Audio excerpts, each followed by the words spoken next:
Hello, this is Mr. Farthingwaite, and this is going to be a world tour of the builds I worked on before Mr. Farthingwaite's world. This was a server I played on for a couple of months worth, just when I got the Minecraft for the PC.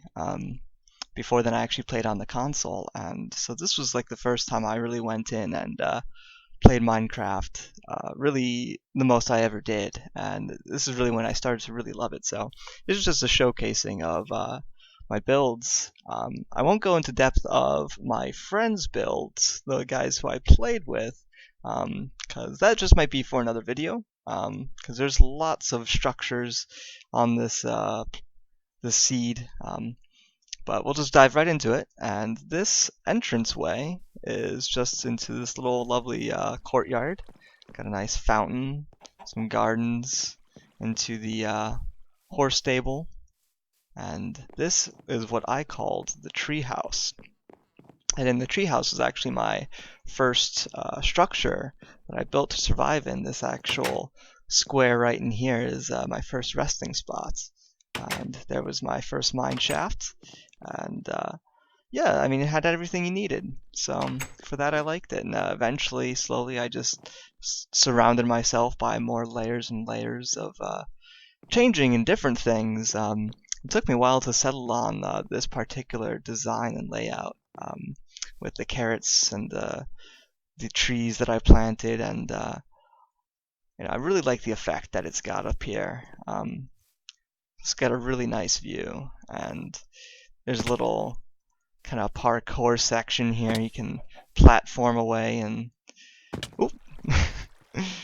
But just for interest, played with the levels a little bit, and I really thought it added something, its own little vibe. So gonna move on from the treehouse and go on to the next structure I went for, and I called it the Enchanted Tower, because it is, well, quite a tower.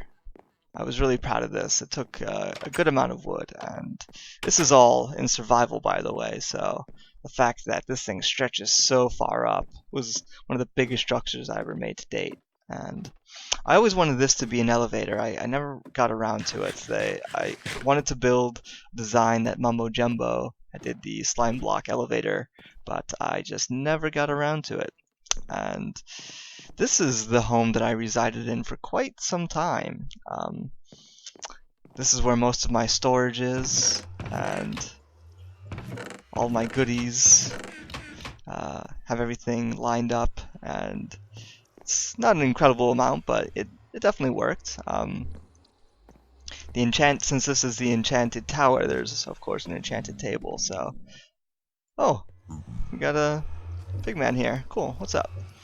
So one side of having a nether portal right inside of your bedroom, but this is the enchanted table, and it's got a pretty good view from here. But there's also a patio that we can look out and see everything on, this little secret notch right here.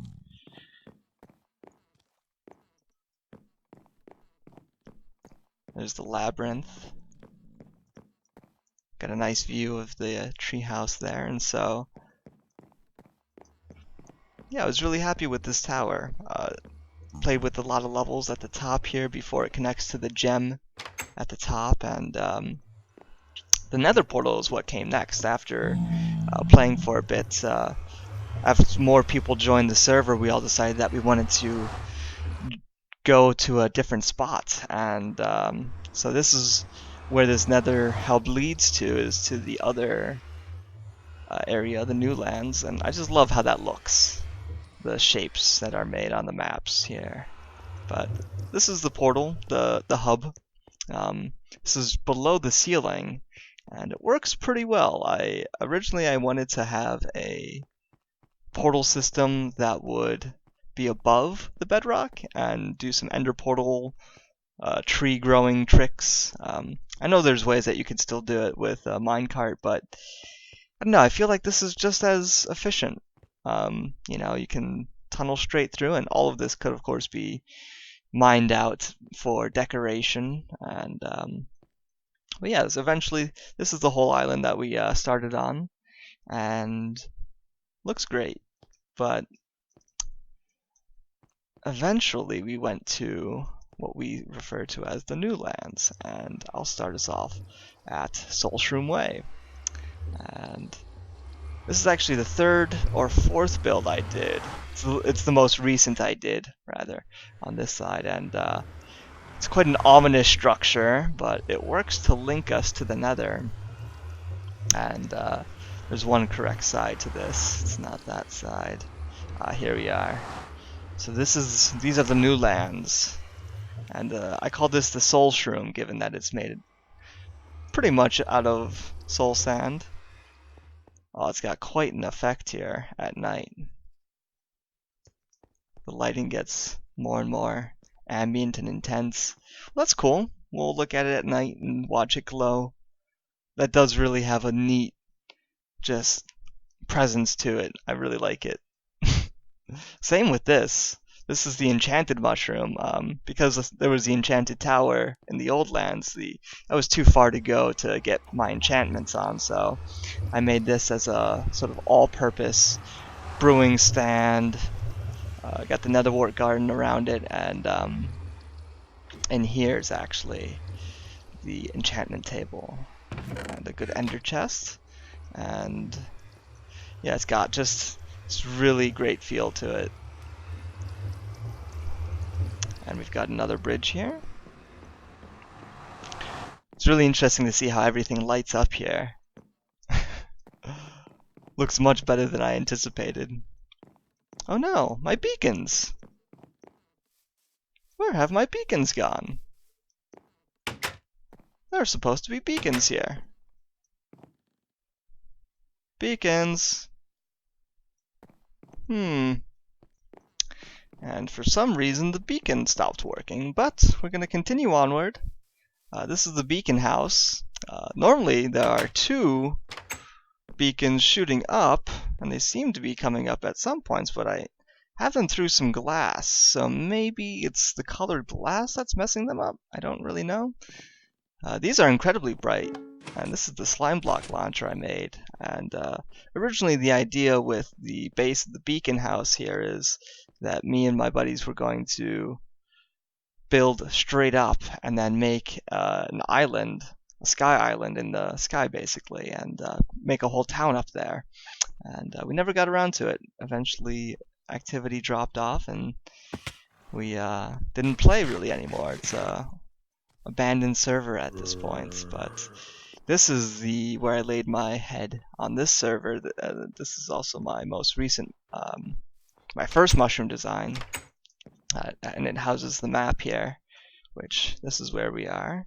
I just love the way these things look on the map. They have just a really cool design to them. I was really happy with these builds, and we're gonna go to sleep here and see how everything looks in the day. Oh wow, this is really something. Blocks of redstone lamps, red glass. Nice. And let's see how everything looks in the day. In the morning, oh, that's really cool. Wow. So if there's one thing that can be said, it's that I really like building mushrooms, and I don't think that's really ever going to stop. I think that there's a lot of play there that can be given, and I've really stuck to one basic shape for these three, but there's really so many different kinds. So next we're actually going to go down and have a look at the beacon, which is the last spot we're going to go to. And this is oh, it's working. Oh, it's not. That's weird.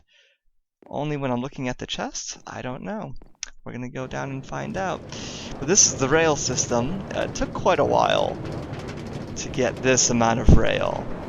I like looking at it straight up when I go down. But this goes all the way down to the protective, there we go, shell that houses the beacon. And this is near bedrock, actually, so this is what it looks from the outside. And also, it has an abandoned mine shaft right here, which makes it super convenient for good mining shifts. Thanks for watching. If you really liked my builds, or were intrigued by anything you saw, I'd greatly appreciate if you hit liked or subscribed. There's certainly more to be coming. I fully intend on continuing on with Mr. Farthingwaite's world, which is for now my solo Let's Play, and I'll also be shooting a Let's Play on Mumbo Jumbo's Patreon server, which is starting this Saturday. And I'll be trying to stream, depending on when it gets launched. We still don't know, but anyway, thank you for watching.